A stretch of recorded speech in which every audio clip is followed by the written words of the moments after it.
It is said, the unthankful heart discovers no mercies, but the thankful heart will find in every hour some heavenly blessings.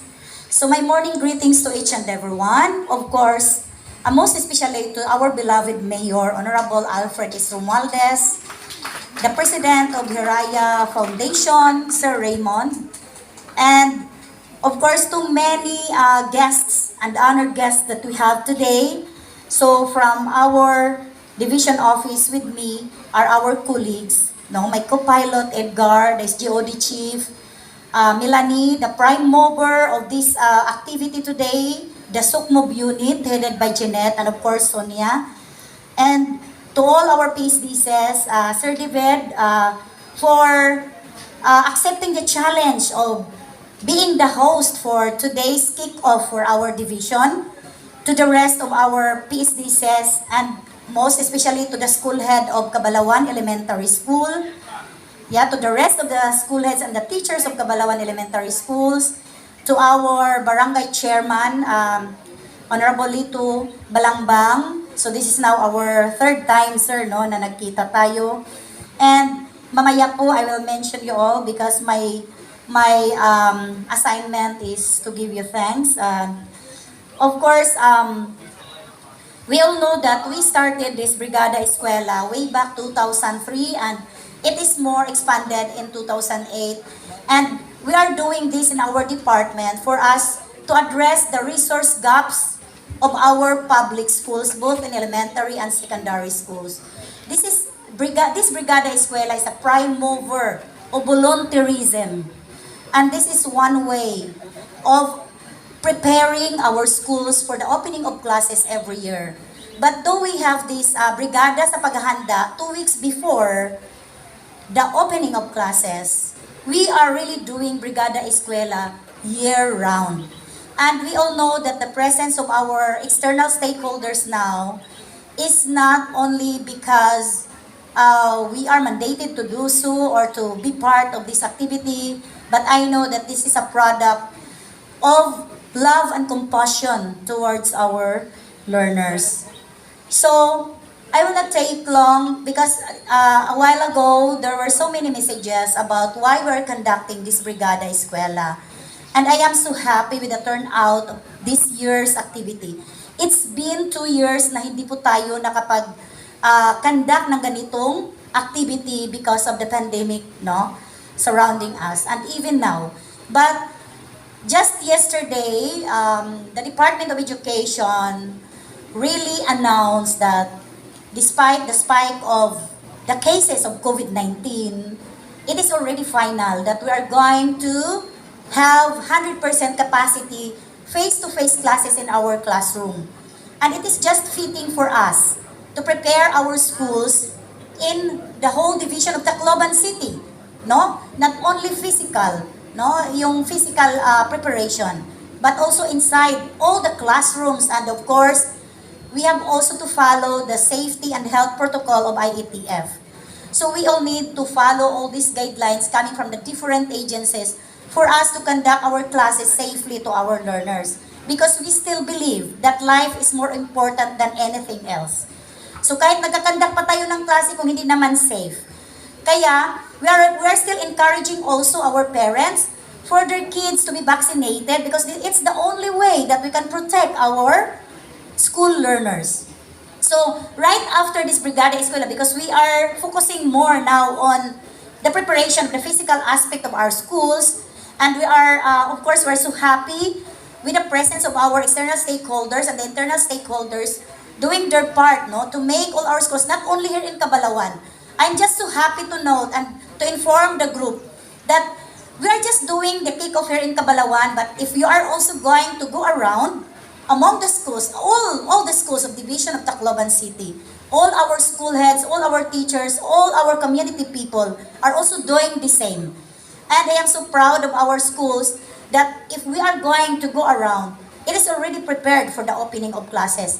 So I would like to give on behalf of the division office, on behalf of the teachers, on behalf of the school heads, and all the key personnel and officials of the division of Tacloban, I am here to say my vote of thanks to all of you. I am so happy. It is very overwhelming, no, to see you guys continuing your support, giving us your support from the BFP to the AFP to the PNP. Lahat ata ng may mga P nandito na sa amin sa DepEd. And I'm so happy when Mayor told me na pag may mga ganitong activity, sabihan mo ako kay we can still expand, no? We can gather more donations if it is through the office of our city mayor. So, alam kasi namin, Mayor, na you're so busy. Ang dami-dami niyo pong concern. So, itong Department of Education is just one of your concerns. Ang dami pong concern ng isang mayor. Kaya kami rin ay parang nagawa din namin ang lahat ng paraan para naman din matugunan namin yung mga pangailangan ng aming sariling division. Pero I am so happy with the offer of our beloved mayor. And of course, with Sir Raymond saying na yung shipping company niya, yung kanyang, ano pang company ni Sir Raymond, construction company niya, ay mayroon na rin inallocate for donations to our schools in Tacloban City. No? So, alam po natin na we have what we call the MOA in our schools, but we all know that it's not enough to implement all the programs, projects, and activities of our schools. Kaya we need partners and we need to strengthen this partnership of ours here in the division of Tacloban. Kahapon, we had our kick-off, regional kick-off in Southern Leyte. And supposed to be today, ma-absent na ako kasi it was being scheduled that we will be going to Limasawa because our beloved BP, our Secretary Sara, Deputy Secretary Sara, will be in Limasawa. But it was being canceled, kaya nauwi na kami dito, and I'm also thankful na I'm with you today kasi lalo na nandito si Mayor, kaya wala naman ako din, no, being the head of the office. So, it's just a blessing for all of us. So, I do hope na God will continue blessing each one of us. Because the more that we are blessed, the more that we can also share our blessings to others. So with that, I would like to extend my heartfelt thanks and my warmest congratulations, of course, to Cabalawan, no, elementary school.